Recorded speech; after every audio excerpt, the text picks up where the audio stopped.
recording. All right. Perfect. All right. Thank you very much. Hello, everyone. My name is Hani, and I'm the Education USA advisor here in the Czech Republic.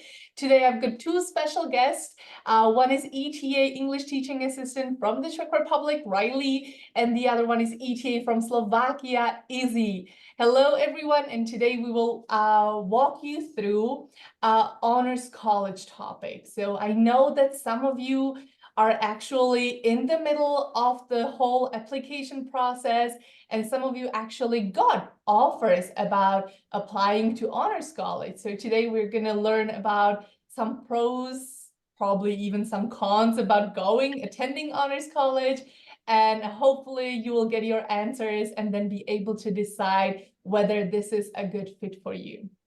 So I'll start with some introduction about the Education USA, which is a network that provides free, accurate, comprehensive, unbiased information about study opportunities in the United States. So if you guys are at high school right now and you're thinking, that you might want to go to the United States to study at a university or college, please let me know. I am so happy to help you with the college research, with the application process, and of course scholarships. So this is all free for you, and if you're just thinking about it and you are not sure, let's schedule a consultation and I'm happy to answer your questions, and then you can decide whether this is something you would like to pursue.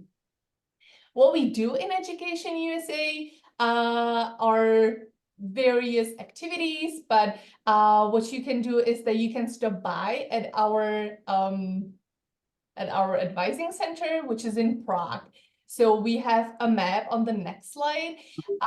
The main advising center is in Prague, but if you are from Plzeň, Ústí, Olomouc, Brno, or Ostrava, there are some advising centers as well. So if you feel like visiting them or borrowing some English literature or some prep books, you can definitely stop by.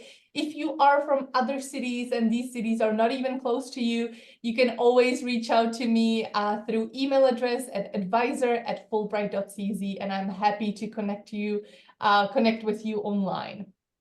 And lastly, before I hand it over to Izzy and Riley, so we offer consultations. They can be in person in the advising center or online, whatever suits you better. We also have a library. So if you are in your third grade of high school, basically you are graduating next year, you would be a junior. You should be preparing for your SAT tests, and we do have prep books for it that you can borrow for free. So schedule a visit and I'm happy to chat with you, and you can definitely borrow an SAT prep book. And then we have live streams, webinars, and events. So this is one of our live streams. If you have questions, please type them underneath the stream, and I'm really happy to read them out loud and we can answer your questions. If you want to stay in touch, you can definitely follow our social media under Education USA Czech, and you will learn about our future webinars and live streams and events. Sometimes we do also have in-person events in Prague, so you get to meet other people who are also applying to the United States or who are actually studying in the United States. So just stay in touch, follow us. If you scan the QR code, you will read our newest newsletter that we have. And again, don't be afraid to get in touch. I am happy to help. I speak Czech fully, so if you are not confident in English, write me in Czech, and I'm really happy to get this all started. So now over to you, girls. Thank you so much for joining us today and introducing this topic.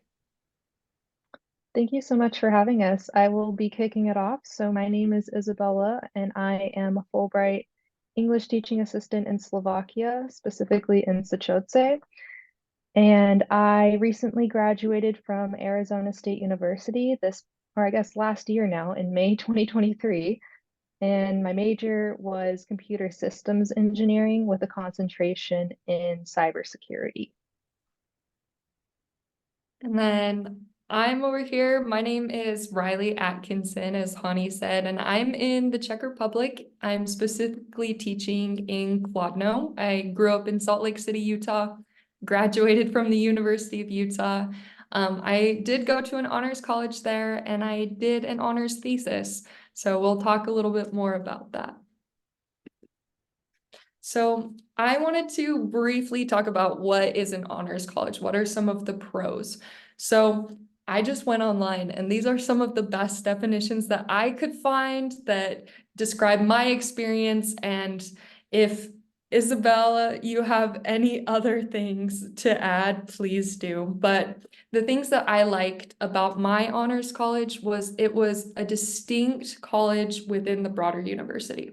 So what that means is there's different schools that you study at. Maybe you're a nursing major and those are your classes. That's your little college.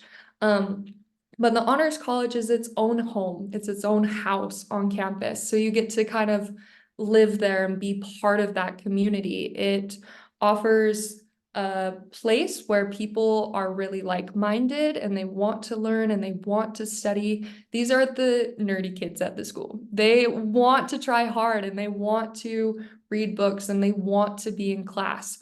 So the thing that I found really enjoyable about honors college is that I had a student who was sitting next to me who was like, yeah, I'll study with you. I really want to know what's happening in this class. And that being said, because it's these people who really want to be at university and learning, it fosters a small liberal arts kind of environment in these broader public universities. So you get the benefits of being at a small school while also having these giant universities with thousands of programs and clubs. You get smaller class sizes. That means more one-on-one attention and honestly probably is more similar to the general Czech education system in the US. In some of your broader academic classes, you can have a couple hundred students who are just sitting in for a lecture.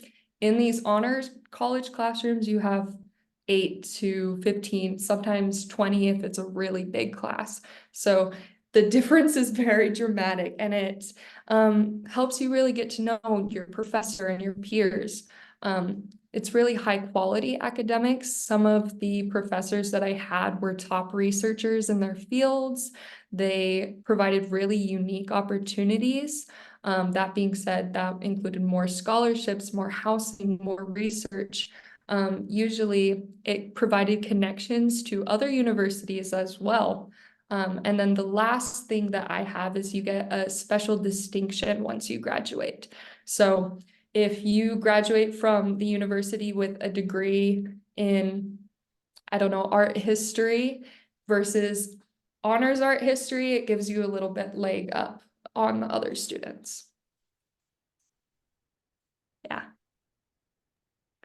I would say my experience was very similar. All of those points are also matched with what I experienced with the honors program. That's really Fantastic. cool. Does it make you, or is there any advantage when you are graduating with honors when applying to graduate school? Absolutely. Okay.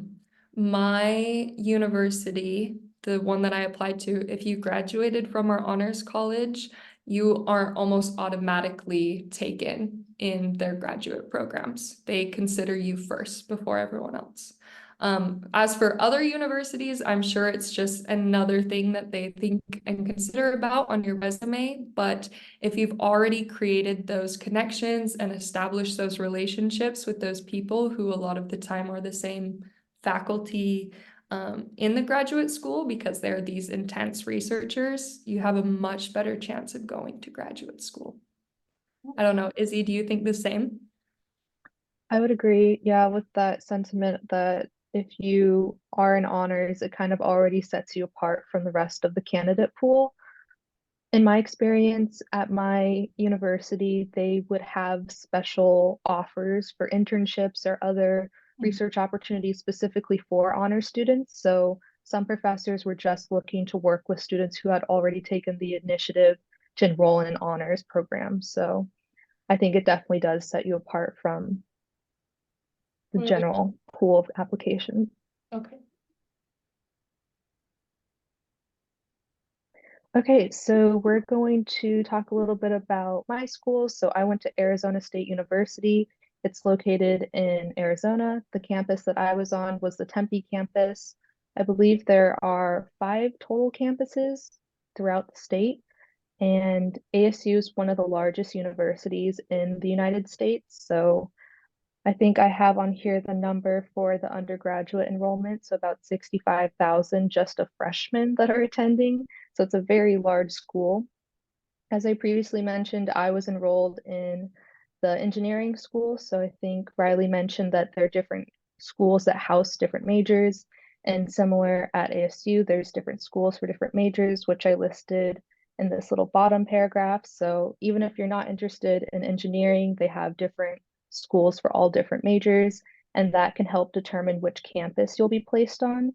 A majority of them are on the Tempe campus, so that's where most of the action is happening. But since our focus today is on the Honors College, I wanted to highlight Barrett the Honors College, which is at ASU. So it is one of the schools that is housed in ASU. So when I was enrolled as a student, I was a part of the engineering school and Barrett the Honors. So Barrett really encompasses a lot of what Riley just touched on in the previous slide. So I just want to point to these red highlighted parts of the text. So Barrett feels and functions like a small college within a large Research One university with vast resources. A lot of people are interested in the college, and you have to have a separate application to apply to this school. So once you're accepted into ASU, then you have to also apply for Barrett. One of the main differences between general ASU and the Honors College is there is an additional fee of $1,000 per semester. But the one thing that is nice about Barrett is you can see the undergraduate enrollment is significantly smaller than the general pool of students that are attending. So it's about 5,000 at the Tempe campus and about 7,000 across all the campuses. So that's the nice thing too with the Honors College. There is a community at each campus, so they really want to make sure that students are supported while they're pursuing their studies. At ASU, there are 2 types of enrollment in the Honors College. So you have 2 options for when you can decide to join. The first is the lower division. So this would be for students who decided to join either when they're beginning their university or after their first semester. And then there's also options to join the Honors College if you are already 2 years into your college experience. So maybe you start out just wanting to get your footing, and then you still have the option down the line to enroll into the Honors College. That's really cool, Izzy. So is there any application process to be enrolled into the Barrett's college, into the Barrett's the Honors College when you are in your sophomore year and you would like to start after the 2 years of your undergrad? They both do have application processes. Mhm. I'm not sure if they are the same. I would assume they are. Mainly the main component is writing a essay response to a question that they offer, and then also submitting your grades for meeting the GPA requirement. Okay, cool. Thank you. So when I joined the college, I believe it was my second semester. So I joined general ASU, and then I realized I wanted to push myself a little bit more. And that's when I joined the Honors College. So I was part of the lower division curriculum.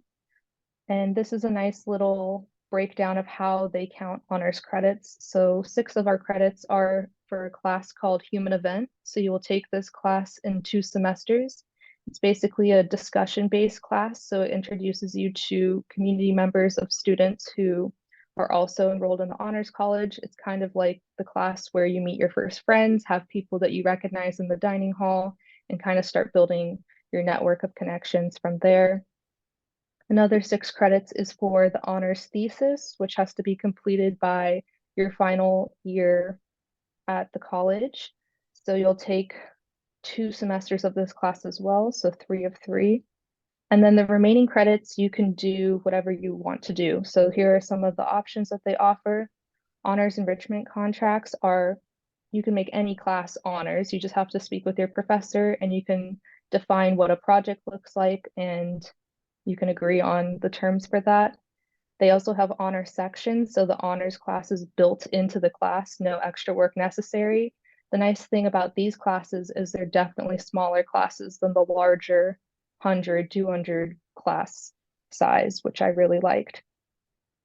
And then we also have special topic courses. So since the university or Barrett attracts a lot of professionals who are very well versed in their fields of study, they offer special topic courses so that you can go more in depth into certain things. And if you have a professor that you've really connected with, you can take additional classes with them to suffice your honors credits.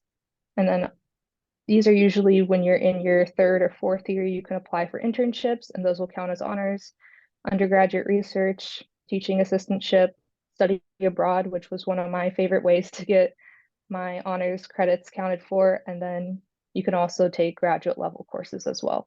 And then the remaining red is your major that you chose at the beginning. So this 36 credits is on top of those required credits for your major. Wow, that is a busy schedule, I have to say. So I understand if you guys were watching, you were like, this is going to be a whole new experience in the United States. So do I really want to enroll into honors college and try to manage 36 extra credits? Will I be able to succeed and so forth? So my question to you, Izzy, is that we had a live stream about majors and minors. So can you combine actually without like getting all stressed out and so forth, a double major or a major and a minor and still be in the honors college and still, knowing that your day only has 24 hours and so forth? Like, do you know someone who kind of combined it all together? Yeah, so I have a lot of friends that also pursued minors. I didn't. I thought I wanted to pursue a minor in chemistry, but with my engineering track, I was like, I can't do this. But the 36 credits for the honors college can also count for other parts of your general credits. So usually in your first and second year, you take a lot of general studies. So you can double dip with different classes that meet minors, majors.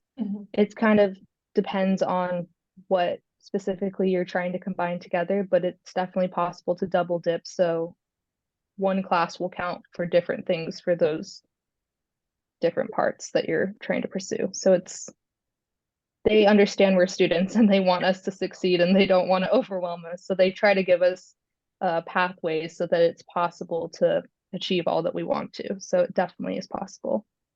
Can you also drop out of honors college in case it gets too much? Yeah. Absolutely. That is, to be honest, one of the main things that happens usually, at least at my school, was the case, because one of the perks of the honors college was you can enroll in classes for the semester earlier than other people. So you can pick your schedule and almost confirm that you're going to get the sections that you want, the teachers that you want. And most people will enroll in the honors college, stay in it until their final year, and drop out before the thesis. So just personal preference. Cool. Thank you. I'll add really fast too. My experience is a little bit different. I did get the double major, and I didn't actually end up graduating with an honors degree. I got an honors certificate. So even though there's just too much and you can't make it work, there's still opportunities within the honors college. I still took a lot of classes and wanted those credits to count towards something. So you might not be able to meet the requirements for that honors degree, but you still might be able to get something out of it in the end. And we can talk more about that in a minute. Cool. Okay, these are the residential communities. So these are where students can live who are just Barrett students. So on the left, the Barrett complex is the housing for freshmen usually. So that's where the dining hall is, all of the dorms for the freshmen. And then on the right, it's called Vista del Sol, but Barrett at Vista is the upper division housing, which is more of an apartment style setup versus the freshman dorms, which are kind of how you would typically picture them. Well, maybe not typically, but they're 4 rooms or 2 rooms, shared rooms. And then the Barrett is like crazy because it's like your own personal apartment, which is kind of cool. So This is really, really cool. My question, looking at this, because I've never experienced living at a college, like with the pool and palms and stuff, like, do they look at you at like, that you are this like honors college student and we don't want to be friends with you? Or are the other people who live, with other 10 people in a room or something, like, are they still friendly with you? they're still friendly. The housing situation in general on universities is, I don't know the proper way to describe it, but it's very nice. It's nicer than you would think it would be. So each college at ASU has their own dorm. So it's kind of not this hierarchy because you're kind of already assigned to a housing situation based off of the school that you're in. Obviously, there's some that aren't the best. When I initially enrolled in ASU, I was not declared, so I got put in the worst dorms on campus. And then once I moved into Barrett, my second year, I was like, wow, I should have just declared my major and I could have lived here. But I feel like I had a greater appreciation for it after having that experience. But I think you meet people from all different colleges, so you just all can experience the benefits of someone's if it seems to be better. But I don't think there's uh like a stereotype or dislike towards people in the honors college. Cool, thank you. Okay, so just to touch on my experience a little bit more, I think I already mentioned that I applied for the honors college after my first semester. So I started during my second semester of my freshman year. I lived in the upper division residential housing, and I kind of went over how the honors is built into the classes. So some of them I just showed up and it was already done for me. Some of them I did honors contracts. So for one of them, I think I did an extra paper for that class, and then I realized I just wanted to do the honor sections because I didn't want to do the extra work after. So it's just nice to have it done at the same time. And since I joined the honors college a semester late, I was a little nervous that I was behind on my credits, but I got to go on a study abroad program that summer, which was really nice. So I got to meet people in the honors college and still build that type of community. And once I got into my upper division credits, I did some undergraduate research. So I was doing things kind of related to my major, but also gave me the option to explore different avenues. So one of the research opportunities that I did was online dating apps and technology. So even though I was in like an engineering field, I was still able to get that social component that I was looking for. So I was able to do some interpersonal and communication type work with tech involved. So that was nice. And then I also served as a Barrett peer mentor. So mentoring first year Barrett students to help navigate how they want to continue doing the honors college or drop it if it's not working with their experience. Mhm. Oh my gosh, so much talking on my part. Sorry, Riley, we should have mixed these No, together. no, this is great. So one of the main things was the honors thesis. So usually people don't want to do this and they will drop it before they have to face it. But I believe it was during COVID when I decided to do it a year early because I figured, okay, I'm not doing so great in my major classes. Maybe I'll focus on my honors credits just to kind of give me a little bit more pep in my step. So I did a creative project with 2 other people, which was nice. I didn't have to do it by myself. And it wasn't related to my major. It was an entrepreneurial opportunity through a lab at ASU. If you go to a college, you'll learn there's so many labs for different things, but one of the labs, and we were focused on repurposing cardboard waste into functional dorm furniture. So we were given the topic ethical circular economy, do something with it. So we got to be really creative and we had to come up with something that would fit into that theme. And we noticed that there's a lot of cardboard waste when people move into the dorms and when they're moving out, there's lots of boxes. How could we minimize this waste that's being produced on a college campus. So we were trying to promote sustainable consumer habits among college students and find something that we as students would find useful. So that's what I did for my honors thesis, and I got to complete it a year early, so I wasn't stressed during my senior year, which was really nice, and I didn't have to do it alone, so that was really memorable for me. I didn't think I would have an experience like this when I first entered university, and once you're at college, there's so many things that come up, and it's just nice to be able to try something you never thought you would do. This is very interesting that you didn't have to do your honors thesis alone, that it was a group project, because whenever you write a thesis here in the Czech Republic at a university, it's always like only you know, you and the books and your mentor. And this makes it a little easier, you know, to be able to work together and to talk about it. So yeah, it doesn't sound that like, you know, I'll have to write a thesis if I enroll into honors college, but this is a nice project. And I can see that you created a shoe something. A shoe rack, yeah, I think the next slide has more Okay. zoomed up pictures of it. Okay. Yeah, so we tried to make, well, we originally made them just out of cardboard, so you can see it's just a plain one. And then we thought students might like it more if there was like magazine clippings on it to make it more trendy. So we tried that, and Macy, who's actually in the picture, one of the co-founders, she was so good at setting up like models of our prototypes. So these pictures came out so great. And then we also did like surveys on the Barrett lawn. So we actually had students come and see if they would actually use them. And we did get a lot of traction, but since we were all kind of going different ways, we didn't continue with the business endeavor, but it was really fun to practice what a real world experience would be of creating our own little business together. So yeah, we made a little logo too. Broom and cardboard was what we called ourselves. That's really, really cool. Yeah. I love this because it shows how unique of an experience honors colleges can present, because my studies and my projects were completely different than something like this, but I still think it's so cool and I would have loved to do something like this. And I think honors is nice because it really does just feel like everything that you can participate in would be a fun adventure. So this is a great example. And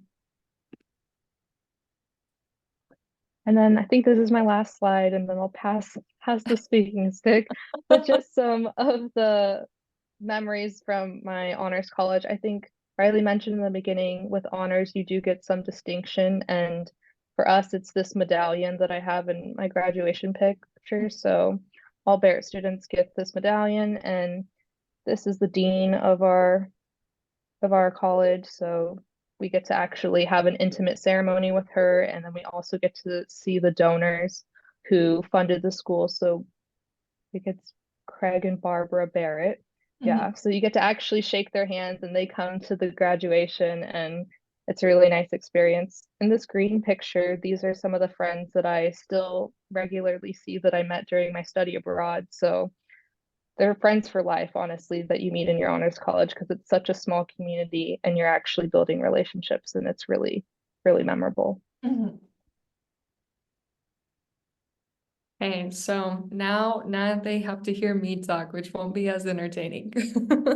But for my experience, like I said, it was pretty different than Izzy's, but I still had a fantastic time. So I completed an additional essay requirement in my original university application. So the way that I applied to the University of Utah is I typed up all my name and address and information, all those fun things, and then I just had to write that little essay. It varies depending on which year you join. At the University of Utah, you can join pretty much any year. So hopefully if you've applied, you did that little extra application, but you can still join later on. Don't be too stressed about it. I received housing placement my first year, and just like Izzy, I was in an honors building. It's very beautiful, definitely different. I was in what's called a living learning community. And so I shared a room with two other people. And so there were three of us in this little teeny tiny room, but it was fantastic. And I really got to know those girls, and we would go to class together in our community. And we talked about Salt Lake City and what it was like, and we would get to go use public transportation and kind of get to know the area. And so it was really fun to not only live with them, but to take courses and kind of get to know them in that way. I was also a peer mentor for first years, and this is, I think, a fantastic opportunity that honors colleges have. There's a lot of ways to get to know the upperclassmen, get advice, especially when you're new and you don't understand exactly how a university works, whether you're older and mentoring someone who's younger than you, or younger and just starting out and you want to know what's going on.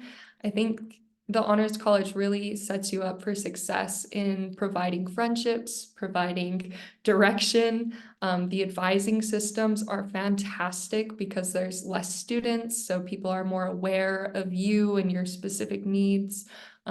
Me and my advisor became really close, actually, and I still speak to her today, and she's awesome. So I think the relationships, like Izzy said, are some of the greatest things that you can get out of being in the Honors College. My university provided extra scholarship funding for people within the Honors University. So I had a couple different scholarships that I was offered, and that alleviated a lot of my financial burden. So that was one of the main reasons that I joined the Honors College, is because they gave me that funding. And I will mention, usually you have to, at the very least, get a certificate, if not graduate in the Honors College, to retain that. So I'd look at the requirements. Sometimes you're also required to keep a certain grade point average. So for me, I had to keep a 3.5 GPA to stay in the Honors College. And if you didn't meet that one semester, it's okay. They just put you on probation and said, how can we help you get back up to your standard? And then if you didn't, then you could figure out some things and work it out. But it all depends on your circumstance. Why are your grades low? But that's, again, why the advising is so important, because they're there to say, it's okay, we'll figure it out together. This is really cool, and I am just talking to all the fall 2024 students who are here with us live right now, and I can see you guys here on my screen. Some of you received an invitation through your email to join an honors college. It is a non-binding offer, which is, of course, depending whether you get accepted to the university. But those of you who got this invitation to apply to become, or to start an honors college later, sometimes, as Riley mentioned, it comes with a scholarship offer. It can be this honors college scholarship, it can be dean scholarship. So it does have those important, like, GPA requirements or other requirements. So check that out. But if you feel like this information is something that you needed and this is how you see yourself, please fill out that application to Honors College. Wait for your admissions decisions. That's coming, like within a month and a half. And if you get accepted, then you get enrolled to that Honors College, and you can actually get that scholarship that is offered for those who are Honors College students as well. So this is like just a little bit of support, and if you have questions, feel free to type them in the comment section. But I know that some of you received this email, so I'm encouraging you to apply. Yeah. I'd also say, if you're getting into the Honors College, I would be very, very shocked if you didn't get into the university. Usually, if they're accepting you at the Honors College, they're sending something to the broader university to say, hey, we reached out to this candidate, we really like them. So that take some stress off your shoulders. You're doing all right. Don't stress too much. Obviously, there's like 1 in a million chance that it doesn't, but still. Yeah, but going back to scholarships, if you've been offered a scholarship, take the money and run. I know honors isn't for everybody, but university is expensive, and especially if it's these smaller classrooms where these better resources, more teachers are, I think it's a really great opportunity. And as someone who needed that financial aid, it was a really good decision. And if you balance it out with, I have to keep this work standard up, but also they're practically paying me to have this GPA, it makes sense in the long run. For my honors college, like I said, I completed the honors certificate. My last year, I was presented an opportunity where I could either take my thesis courses or I could be part of what's called a praxis lab.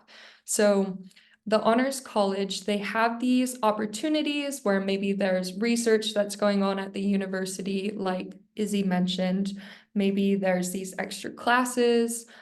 For example, one at my university is they do a novel writing class. So you can spend the whole year waking up early and writing 2 pages a day with the professor, making sure that you're hitting these benchmarks. And so my senior year, one of them came up and it was to do a praxis lab for the Vietnam American War. And it was something I was very interested in. It aligned with my major. And so in the pictures on the right, you can see I'm in Vietnam because I got to go for like a month with my classmates. We partnered with Fulbright University over there, and we did a lot of online learning back and forth. And so I still wrote a thesis. And I got that amazing experience, but I did not take the thesis class, so I didn't graduate with the honors degree. So you have other opportunities, and honestly, I'd say if you're presented these opportunities, it's okay. Make sure that it aligns with those scholarships that you've been presented, but there's great opportunities. And then I actually was able to do my Fulbright application due to the advising center at the Honors College. So my Honors College had a, I'm trying to think, it's called the Nationally Competitive Scholarship Group. And so only honors colleges could reach out to this department and they would help you find prestigious applications that you could apply for. So I was able to do the year-long Fulbright application process because I was in the honors college and because I worked with Fulbright University for my praxis lab. So there's some really cool opportunities. That's really cool. Riley, one question. So if there is a Czech student at University of Utah or other universities, and he or she is interested in enrolling into honors college, do you advise to go and talk to your academic advisor, or is there another person? Usually you'll have an academic advisor for the college that you're enrolling to. So for example, I was a Peace and Conflict Studies student. So I had my Peace and Conflict Studies advisor and then my honors college advisor.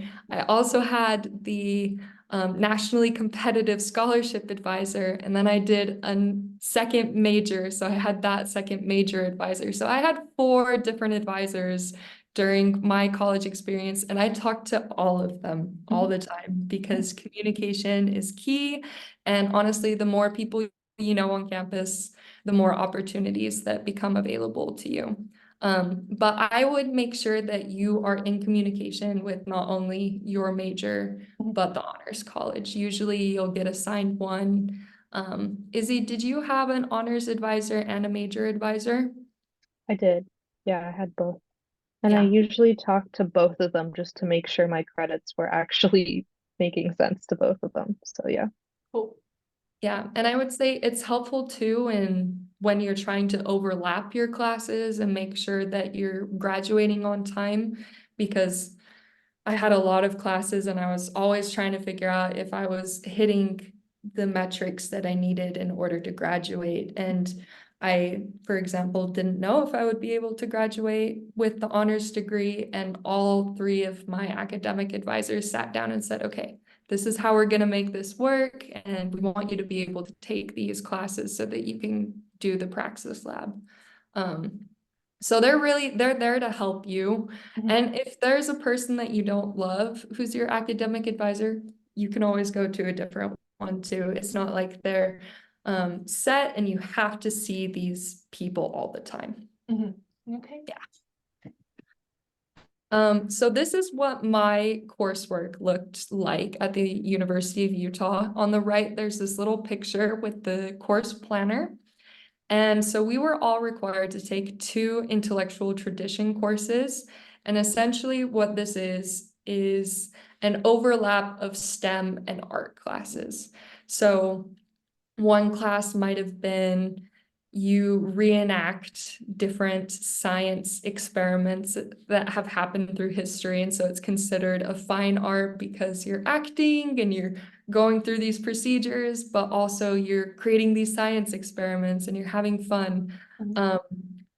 We read books from different ages. So one of my favorite classes, we talked about classics from history that related to the Bible. It was very interesting. I am not a religious person, but I learned so much about theology and different interests. There's writing courses, a science class. A lot of the time, those can also be math classes. If you're like, oh no, I'm not a science person, or I hate writing, I promise there's going to be classes that you can find that will work for you. They're not, again, they're not setting you up to fail in these situations. And then we got to take a lot of electives. So for my classes, I took one on gender ideas, and so that was a really interesting thing. But in terms of other opportunities, I listed here, there's the praxis labs, those count as electives. Integrated minors, for example, there was a science and ecosystem integrated minor this past year where the students went to Africa. And I'm not sure exactly what they did while they were there, but they conducted research and everyone was able to get a minor based off of just that trip. Wow. You can go to the University of Utah's Asia campus. A lot of the time universities will have partnerships across the world, and honors colleges are usually the ones that have the best connections to help you get funding to go and travel and to maybe connect with people there. Charge and YO, that's the peer mentoring that I mentioned. So your first year or beyond, you can work with a peer mentor or become one. So I think that's a great opportunity. We have different clubs like the Student Advisory Committee. They actually would set up different events for honors students where you could go twice a month and meet new people, eat free food, which you need as a college student. And just have a good time. But they also would talk to professors about things and resources that students needed. So maybe it was more access to mental health resources, or the dorms had an issue and they wanted to make sure that professors and people on campus knew about it.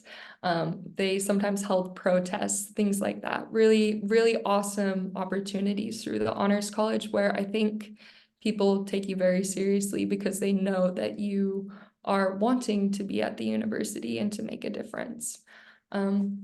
There's different lecture series that were available for my university. We had a large one on anti-racism during the Black Lives Matter movement when it was really big. We had like Ibram Kendi come and speak, and it was fantastic.